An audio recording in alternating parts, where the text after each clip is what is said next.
Like I said, my name is Maureen, Chiana, and it's really a pleasure to be with you today.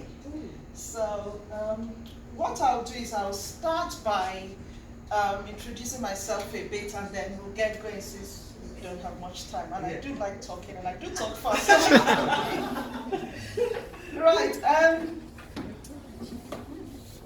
My story. I started off as a biomedical scientist working in pathology, and I did that for a few years, and then decided that I needed a change. So after I had my first son, I became a lecturer.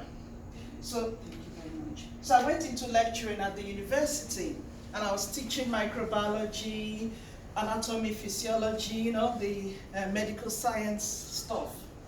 And I did that. And then just before the millennium, the whole Y2K, where the world was going to end, and there was this big rush into IT, and yours truly jumped in. And I became an IT systems engineer. I became a consultant, like Tim was saying. And it was fantastic because there was so much money in IT, and I made so much money. It was amazing. And but then the world did not end, but the IT market crashed. And at that point, I decided, okay, what next? And I didn't fancy going back to be a lecturer, but I said, what do I do? And I live in Kent as well. And this was the time where every time I had to do my hair changes almost every other week. I was always having to come into London. So I said, what can I do differently? Open a hair and beauty salon. So I did. And it was the first hair and beauty salon that catered for Afro and European hair. And it was amazing. BBC found out and came for our launch. And I had BBC crew with me for 3 days, kind of just going through my life. So it was like being a big brother. One of the interesting things that happened is I went to I forgot to switch off the mic. One of these things. Well, that was interesting, but it was just an amazing time. Had BBC with me for 3 days, and then I was featured on BBC News at 6 Southeast News about the salon, the business, and my life. So it was such an amazing time.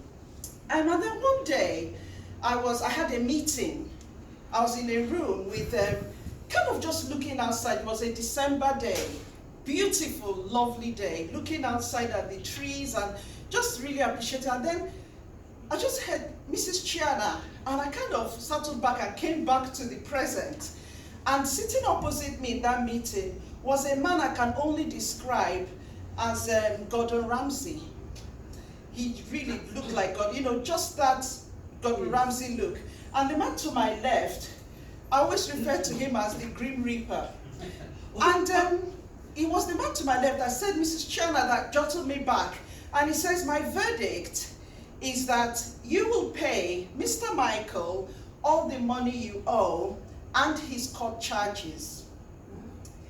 And I was, when, I don't know if you've ever felt as if you're standing and the rug had been pulled from under your feet.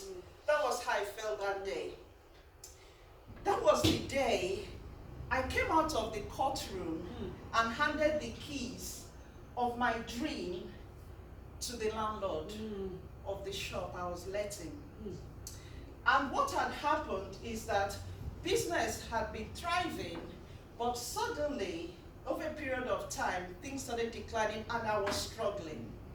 And for the first time, and when I had that business for 4 years, I missed my rent, the rent of the business, by 2 weeks, and he took me to court. But once I got the court papers, I had made a decision. I really prayed about it. And there was something I said, is either I learned to become a hairdresser or I sold it. But I wanted to sell it on my own terms and not kind of walk away, which is what he wanted. So fortunately, there was a lady opening a salon in Chatham, in Kent. So she bought everything, literally, the whole equipment and the client base. And then I left. But I left humiliated. I left in shame. I left that business and I just did not know what to do. I'd never failed before, but this was public failure. For someone that had been featured on that kind of level, suddenly I was the talk of town, basically. And you know, somebody talked originally about how a lot of times we in the ethnic group don't support each other. Yes, it was my own people that put me down the most. It was my own people that were kind of happy that was in that situation. And it was the closest people to me. And so it threw me completely, because I'd never experienced something like that. And I'd never experienced the kind of betrayal. So I was lost. You know, I kind of describe it that I was at the bottom, literally, of a pit, and I just did not know how to get out of it. And that was the time I said, okay, what do I do now? And I went backwards to what I was familiar with, my comfort zone, and that was lecturing. I didn't go back to the university, I went back to further education. And I started lecturing again in further education, still microbiology and all that. And then one day I came back from work and I was sitting down, just watching the telly. And I was sitting on a blue sofa, and my emotions literally matched that blue navy sofa, you know, down, just, you know, really, just confused. And I suddenly heard on the telly, who switched off your brain? And I'm going, where's the remote? What is this? And I looked, and it was a lady talking about the brain. And that was the turning point for me. I had worked in research, medical research before, in HIV and allergies. So I had a background in research. And that was it. I went into researching the whole thing about brain, and that was how I got into neuroscience. And I did some courses, and I read, I studied, and I learned something. I learned that there's power in the brain. And I learned that the key to success It's right there. is in the brain. But you know, the most exciting thing for me, it was discovering how science was confirming scripture. I'm a Christian. Right, that's interesting. And a lot of things I was reading, studying in the Bible, science was proving it. I was seeing, you know, and I'm going, wow. So this is why the Bible says renew your mind. So this is why the Bible is telling us to, you know, ask, believe, and you shall receive. Sister Tony said something. She said that sometimes when things happen, you know, we kind of don't understand how we feel, you know, why things are happening or why we're feeling the way we feel. And I kind of said, asking, you know, really studying the Bible, and then I started discovering a lot of things, why God says things in the Bible, why we are told to do things certain way. And the lady that knew, I did a talk in the church, in my church at the time, and the lady suddenly, I don't know, she must have told someone, because then I got a call from the Southeast Kent Ambulance to come and give a talk. And I gave a talk on, I think it was called Rewire Your Brain. And I gave this talk, and you know, when I went to speak to people who are scientists, and I wasn't sure how it would be received, but I came out of that place going, wow, there's something in this. And I said, okay, it's time to put it into practice. So I then went back to the principal of the college I was working at and spoke to her. And she said, okay, Maureen, we've got this department, inadequate, failing, being bad for years. Use this whole concept of rewire your brain and let's see how it works. Within 2 years, that department moved from inadequate to outstanding. Wow. And this is talking of the students, the teachers. Students were leaving that department before and going into university but dropping out after the first year. Some made it to second and dropped out. Suddenly we started seeing a pattern. They were going, we started following them, and they were finishing a lot with first class. And then they were coming back to say that what we gave them, was what changed their lives, the confidence. And then that's when I said there's something here. So she said, okay, this was the point at which the government said that anyone finishing from school that hadn't achieved maths or English should carry on. So they did. So she said, okay, I'm giving you the whole maths department in the college, work with them. They were inadequate. We had an Ofsted inspection in 8 months after. They were grade 2. Wow. Moved up. It was unbelievable, and that's when I said, okay, I'm out of here. Because what I started doing was, even though I was in the college, I was still kind of doing this privately as well. So that was when I said, okay, it's time to really go out. And then what's happened since then is that I love traveling. It's given me an opportunity to travel literally so many countries, just speaking about the power of the brain. And what I want to do today, when Faustina told me this, I said, okay, what I'm going to do is just come here and speak to ladies and men about how to take back control of the brain, literally. Because you see, I've called it mind your mind. Because once you understand what's going on in the brain, it changes everything. It sets you free, it gives you confidence, it gives you resilience. You're able to do what you thought you couldn't do. And my tagline is always become limitless. Because the Bible says that with God, all things are possible. And God says that there's nothing that we find impossible. And it's so true. We are absolutely limitless. Because the brain is one organ we don't see. You see, I can see my skin. When it's dry, I buy cream. My hair, like I said, I love changing my hair. I can do something about it. We don't see the brain, so we neglect it. We need the brain to do its own thing. But the fact is that the brain is the most important but most complex organ in our body. But that's the one we neglect the most. What we tend to do is let it just do its own thing. And like I said, open your umbrella. And it's so true. I use the analogy of we have a car. Somebody gives you a key, or you buy a car. You've got the car key.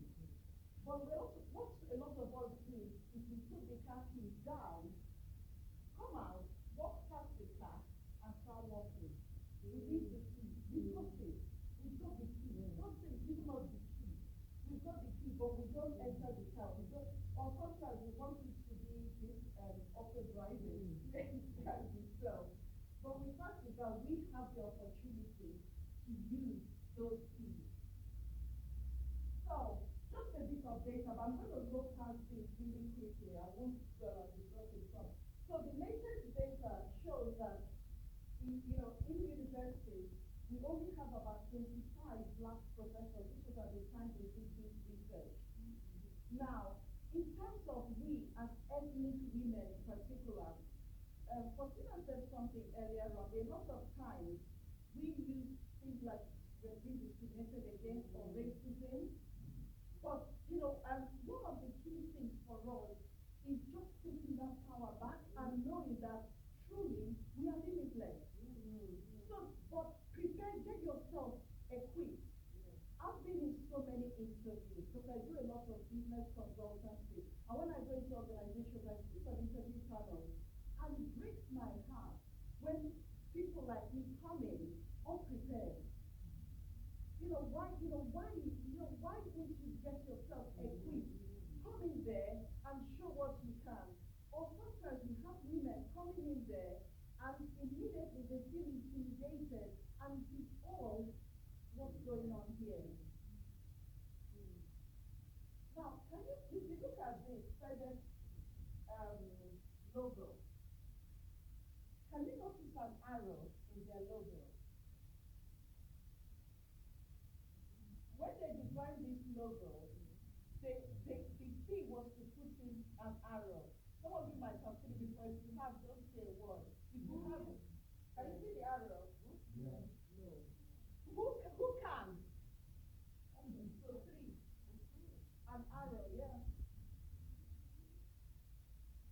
Okay, now you can. You just press it. You can. I'll show you the arrow.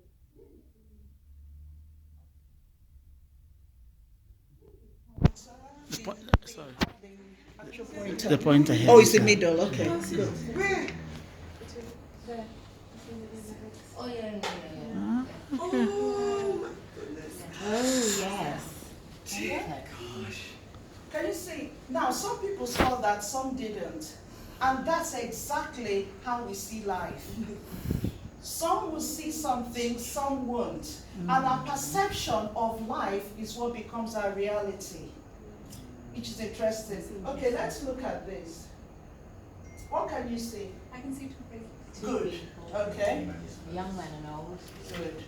So you should be able to see a young girl, a young lady, and an old man. Okay, right. Now I see it. Can everyone see that? Yes. Who can't? I can see it. Anyone that can't see the old man? No? No. Okay, cool. Everybody can, you can see see both. it, yeah. Awesome. Yeah. Cool. Now, when I show this, there's another one. Most of you that see. Most times when I show this, a lot of people don't see the old man quickly. You kind of see the young girl quite fast. But it just goes to show you how a lot of times we perceive things so differently. But also, just to, so that when you're communicating with people, just take time to see things from another person's perspective. Now, this diagram, you know, when I talk about the brain, the main thing about the brain is to remember really is that with every thought you have, there's an emotion attached to every thought. Now, the way a man's brain structurally is slightly different from the structure of a woman's brain, a female brain. Now, there's the center of the brain that is known as the emotional part of the brain. I don't have time to go so much into the brain, but the emotional part of the brain is deep inside the brain. Now, the emotional brain is somewhere there, and there's a little organ inside that brain, or rather a little, call it an organ inside the brain, which is known as the amygdala. The amygdala is actually the emotional center of the brain. Now, as a child, these are how our neurons are, because neurons is what really thoughts move through in the body, in the brain. And it's neurons that transmit information from the brain to the body, back up to the brain. Now, in the brain of a child, a newborn, you can see that the neurons, which is where the thought process and everything is going through, are kind of lying quite independent of each other. Yeah? So like a child is born, and what they're doing, their brain is literally like a sponge, absorbing everything. What you say, what they see, what they hear, what they feel, everything is being absorbed. So whatever a child sees is what is coming in. And a lot of times when you go out into the workplace, those things start playing out. But as time goes on, you can see in a month-old baby, the neurons are starting to connect together, and you can see the difference in an adult. Now, what this is showing is just how links are formed inside the brain. Think about it. This same brain is the brain that came up with the idea of an aeroplane, something that flies. Come on, It's this same creative brain that also comes up with negative thoughts. Thoughts that can cripple you. Thoughts that can make you not even move. I know I was talking earlier with some people about sometimes I have people I work with that have great ideas about doing a business, but can't move. Literally cannot take that step out of fear. And a lot of things that we're afraid of never happen. But the brain is so creative. Now, this organ in the brain, let me go into this slide. Things become limitless, and the brain is what I ended up creating to do the training I do. And I'll just go through each of them. The R is where I call rewire your brain. And the reason why is, I said that the emotional center is here. And what you have, like I said, the brain is a sponge. So all those connections we saw as an adult or as a child, it's there, it's in the brain. Now, what you now need to do is to be able to be aware of who am I? What's in my brain? What do I believe? What do I see? What is my belief about things? And then you're then able to change it, because if you don't know you cannot do anything. If you can't lead you cannot lead somebody.